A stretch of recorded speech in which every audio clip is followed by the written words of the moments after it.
Badan Penyelenggara Jaminan Sosial BPJS Ketenagakerjaan Kantor Cabang Kota Lok-Sumawe Aceh menggandeng camat untuk mensosialisasikan pemanfaatan jaminan sosial bagi aparatur desa.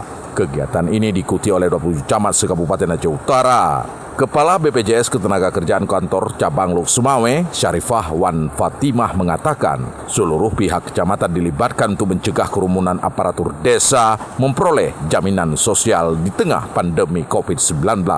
BPJS juga memberlakukan prokes yang diterapkan pemerintah, mulai mencuci tangan, pakai masker, dan menjaga jarak.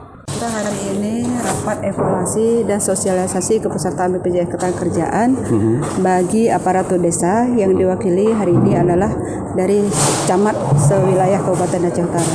Jadi nanti insya Allah semua perangkat desa diikutkan dalam program BPJS. Ia melanjutkan ada 4 kategori jaminan ketenagakerjaan di BPJS, yaitu jaminan kecelakaan kerja JKK, jaminan kematian JK, jaminan hari tua JHT, dan jaminan pensiun JP.